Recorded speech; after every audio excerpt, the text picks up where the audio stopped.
Well, I was a person that mixed well because, color doesn't come into it.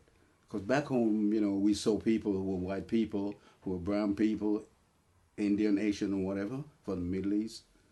To us, when we're going out, it was a normal thing. I've never heard about racism or black and white people until I came here. They were there. That was normal to us. That's that's how we met the place. We saw them as people. Creating links of friendship is part of my sort of way of living and having respect for people because I'm mindful of creating links, how important it is.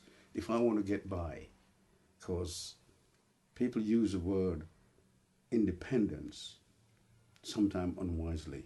I say to people, I don't usually use the word independent as part of my vocabulary because I have to depend on people for something.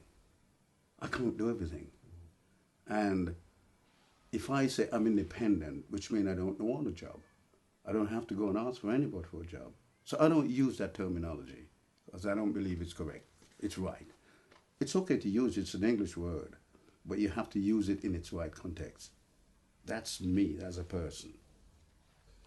There was a steel band. I used to sort of have a little go at it when I was back home when it was young boys, and they had a steel band here. That obviously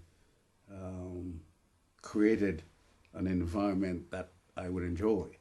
So I went and joined them, the steel band. For about 26 years we played together.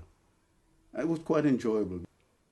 They afford us the opportunity to meet so many people at what we call them high-ranking people, who were millies and things like that. And we used to go and play, for big functions with Joe Loss, the late Joe Loss. We played with Joe Loss and all the big bands in London. We were very fortunate, being the prime ministers and all these sort of different people. And it's only because of the steel band that created this environment. All that was part of my journey into music from back home until I came here. Because the Tropical Steel Band, that's the name of it, we decided to finish our line of duty in sort of playing steel band, going to entertaining.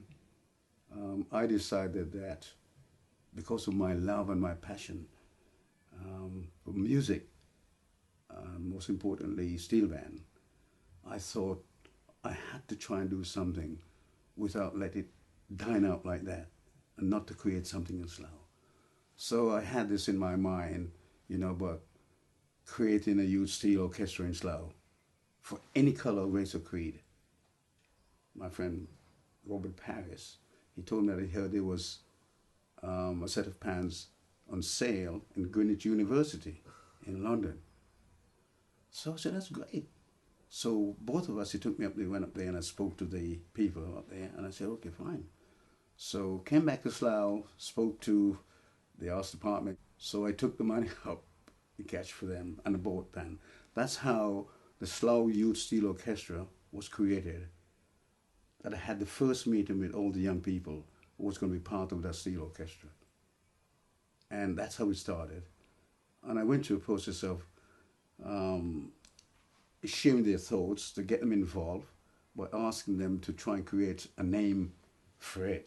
So it was very interesting, and that was the starting point of me creating a youth steel orchestra in Slough. In St. Kitts, there's a village which is west of Barstow, the capital, and they call it Irish Town. And I believe, and through what I've learned and history, that's where the Irish people had their community because, they say birds of fine feather flock together. It's like any nationality. When they met their friends and families go on and join them. So that place was a place named Irish Town. It's a wonderful place. And saying that, obviously they had a lake with St. Kitts and Nevis, because there are places in Nevis that they worked on the road, because they're brilliant, hard-working people, and they went on there to work. And so my niece in New York, she told me, or she should be, I wasn't mindful of it until a couple of years ago when we started talking, when she said, "Uncle,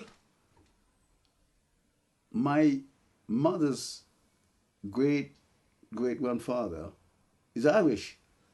When they used to come from Nevis, and they used to have on these green shirts, and they used to go down the street marching, and they used to sing there. They used to have some wonderful life. That's what she told me. I personally hadn't that experience, but that's what she shared with me. And then she said, that's why I knew that my great-great-great-grandfather is an Irishman from Ireland.